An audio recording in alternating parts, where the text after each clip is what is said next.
আসসালামু আলাইকুম। ডাকসু এবং জাকসু নির্বাচন শেষ হয়েছে। ফলাফল আমাদের হাতে এসেছে এবং সেখানে ছাত্র শিবির প্যানেল জয়লাভ করেছে। অপরদিকে রাকসু এবং চাকসু নির্বাচনের তোড়জোড় শুরু হয়েছে। প্রচার প্রচারণা হচ্ছে।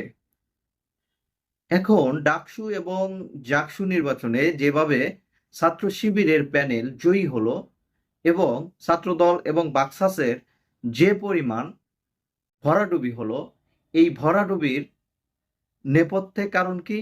বা রাকসু এবং চাকসু নির্বাচনেও কি এরকমই কোনো ঘটনা ঘটবে কিনা? সেই বিষয়টি নিয়ে আজকের আলোচনা। সম্মানিত সুধী, আপনারা জানেন সামনে রাকসু এবং চাকসু নির্বাচন অনুষ্ঠিত হতে যাচ্ছে।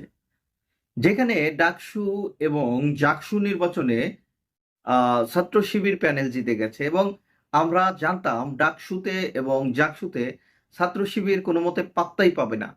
কিন্তু স্বাধীনতার পরে কখনোই জাকসু এবং ডাকসুতে তারা কোনো পোস্ট পায়নি এবং এই ছাত্র শিবির আপনারা জানেন দীর্ঘদিন যাবৎ এই ক্যাম্পাসগুলোতে নির্যাতিত।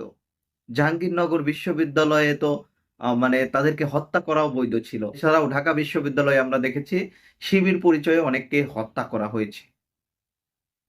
এখন এই ডাকসু নির্বাচনে জয়লাভ করার পরে বাংলাদেশের রাজনীতির প্রেক্ষাপট পরিবর্তন হয়েছে। মানুষের চোখের উপর যে পর্দা ছিল সেই পর্দা সরে গেছে।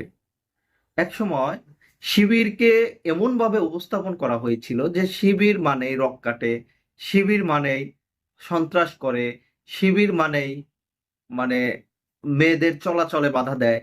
এই রকম কিছু প্রোপাগান্ডা তাদের বিরুদ্ধে চালানো হয়েছিল এবং শিবির মানে মুক্তিযুদ্ধ বিরোধী এই রকমও প্রোপাগান্ডা চালানো হয়েছিল। এই প্রোপাগান্ডাগুলো এখন সাধারণ মানুষের মধ্য থেকে সরে গেছে। মানে সাধারণ শিক্ষার্থীদের যে পর্দা ছিল সেই পর্দাটা সরে গেছে। এখন আসল বিষয়টা তারা দেখতে পাচ্ছে। শুরুতেই একটা ভিডিও দেখাবো। সেই ভিডিওতে মানে ইনকিলাব মঞ্চের সাধারণ সম্পাদক ঝুমা, যিনি ছাত্র শিবির প্যানেল থেকে নির্বাচন করে মুক্তিযুদ্ধ ও গবেষণা সম্পাদক পদে জয়লাভ করেছে, সেই ঝুমার একটা ভিডিও দেখাচ্ছি। জুলাই যখন হাসিনার পতন হলো তখন আসলে একটা রব উঠে যে জামাত শিবির ক্ষমতা দখল করে নেবে। আমি প্রচণ্ড রকমের ভীত সন্ত্রস্ত হয়ে যাই যদি জামাত শিবির ক্ষমতায় আসে, আহারে আমাদের কি হবে, মেয়েরা তো আর ভালো মতো চলাফেরা করতে পারবে না। আমার নিজস্ব কনসার্ন এটা ছিল। সেই জায়গা থেকে আমি কিন্তু খুবই ভয়েস রেজ করি যে না, কিছুতেই জামাত শিবিরকে ক্ষমতায় যেতে দেওয়া যাবে না, তারা তো হচ্ছে এই রকম না। কিন্তু দেখুন গত এক বছরে তারা যা কাজ করেছে, গত এক বছরে তাদেরকে আমরা যেটা দেখেছি, বিশেষ করে ক্যাম্পাসে তাদেরকে আমরা এই ধরনের কোনো কাজ করতে দেখতে পাইনি। বিশেষ করে যে প্রোপাগান্ডাগুলো আসে, আমি তো তাদের সাথে এক মাস ধরে কাজ করেছি। সেই এক মাস ধরে কাজ করতে গিয়ে তারা আমাদের মতোই সাধারণ মানুষ, তারা আসলে রক কাটা শিবির বলে যে এই প্রোপাগান্ডা চালানো হয় সে ধরনের কোনো কিছুই দেখতে পাইনি, একদম মানবিক। যেটা শুনলেন সেটাই আসলে সত্য। এই ঝুমার মতো অন্যান্য মেয়েদেরও এইরকম বয়ান গেলানো হয়েছিল যে শিবির মানে নারীদের চলাচলে বাধা দেয়। মানে ঝুমা একসময় শিবিরকে ভয় পেত যে তারা কোনোভাবে আমাদের উপর আক্রমণ করবে বা নারীদের চলাচলে বাধা দিবে। শিবির কোনোভাবে ক্ষমতায় এলে বা শিবির জিতে গেলে তারা বিশ্ববিদ্যালয়ে তারা ঠিক মতো চলাচল করতে পারবে না, তাদেরকে হিজাব পড়তে হবে। এই রকম ভয় এই ঝুমা পেত এবং এই ঝুমা না, শুধু ঝুমার মতো অনেকেই আছে যারা এই চিন্তাটা করত এবং এই চিন্তাটা পরিকল্পিতভাবে বামপন্থীরা তাদের মধ্যে ঢুকিয়ে দিয়েছে। কিন্তু এই যে যে চোখের পর্দাটা সরে গেছে তারপর থেকে এখন ঝুমা শিবির থেকে নির্বাচন করছে এবং জিতেও যাচ্ছে। এখন যারা সারা জীবন বামপন্থী রাজনীতি করে এসেছে তারাও ঝুমার মতো শিবিরকে যেভাবে ভুল বুঝেছিল সেই বিষয় থেকে সরে আসছে। ছাত্র রাজনীতির কিংবদন্তি মাহমুদুর রহমান মান্না, উনি কি বলেছেন?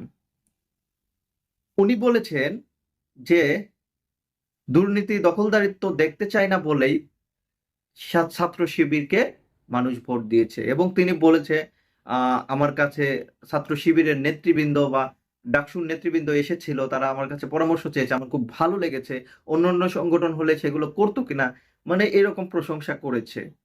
এবং রাজনীতিতে যে একটা গুণগত পরিবর্তন এসেছে, যে ট্যাগিং এর রাজনীতি ছিল বা বামপন্থীরা যেভাবে শিবিরকে দেখতো, সাধারণ শিক্ষার্থীরা যেভাবে শিবিরকে দেখতো, আওয়ামী লীগ বা অন্যরা যেভাবে দেখাতো, সেই জায়গা থেকে বর্তমান বাংলাদেশ একদম ভিন্ন জায়গায় এসে ঠেকেছে। এখানে আর কালো চশমা পরানোর দিন নেই। আর একটা বিষয় ঘটেছে, মানে শিবিরকে স্বাধীনতা বিরোধী ট্যাগ দেওয়া হতো। এখন এই যে স্বাধীনতা বিরোধী ট্যাগ, এই ট্যাগিং এর রাজনীতি সাধারণ মানুষ আর পছন্দ করছে না। সাধারণ মানুষ বা শিক্ষার্থীরা দেখতে চাচ্ছে যে কে আমাদের জন্য কাজ করে, কে আমাদের জন্য ফিল্টার বসায়, কে আমাদের জন্য ব্র্যান্ডিং মেশিন বসায়, কে আমাদের জন্য সুন্দর সুন্দর সায়েন্স ফেস্ট করে, কে জুলাই ফেস্ট করে। এই রকম জিনিসগুলো সাধারণ শিক্ষার্থীরা দেখতে চায়। সাধারণ শিক্ষার্থীরা আর ওই মুক্তিযুদ্ধের চেতনার বয়ান এটা আর মানুষ শুনতে চায় না, যে ও মুক্তিযুদ্ধ বিরোধী। যার জন্ম 2001 সালের পরে তাকেও বানানো হচ্ছে স্বাধীনতা বিরোধী। তো এইগুলো মানুষের মনে, মানুষের চোখে যে পর্দাটা লাগানো ছিল আওয়ামী লীগ পতনের পরে, সেই পর্দাটা সরে গেছে। এখন সাধারণ মানুষ কাজ দেখছে। তো কাজ দেখতে গিয়ে দেখছে সবচেয়ে ভালো কাজ করছে শিবির। এখন মাহমুদুর রহমান মান্নার মতো মানুষও প্রশংসা করছে, ঝুমারাও তাদের প্যানেলে আসছে, এবং সর্বমিত্র চাকমারাও এইটাকে মানে তাদের প্যানেলে এসে নির্বাচন করে জয়লাভ করছে। এবং এই সর্বমিত্র চাকমা কয়েকদিন আগে বলেছেন যে আমিও এক সময় ছাত্র শিবিরকে ভয় পেতাম, ছাত্র শিবির রক কাটে বা এরকম কথা আমি শুনতাম, কিন্তু এই প্যানেলে আসার পরে যেটা দেখলাম একদমই ভিন্ন চেহারা। আসলেও যেটা রাজনৈতিকভাবে দেখানো হয়েছে সেটা আসলে ভিন্ন জিনিস। এই জন্য বলতে চাই, ছাত্র দল এবং বামপন্থীরা কোথায় রাজনীতিতে ভুল করছে। রাজনীতিতে ভুল করছে সাধারণ শিক্ষার্থীরা যে ট্যাগিং গুলো দেখতে চায় না, সেই ট্যাগিং গুলো দিয়ে দিচ্ছে।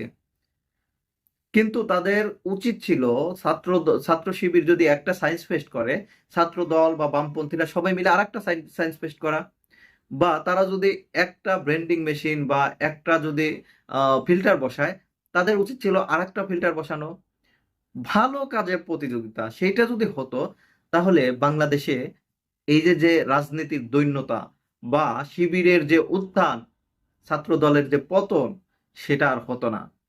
ছাত্র দল এবং বিএনপি যদি পতন হয়, সবচেয়ে বেশি ক্ষতি হবে কার? সাধারণ মানুষের।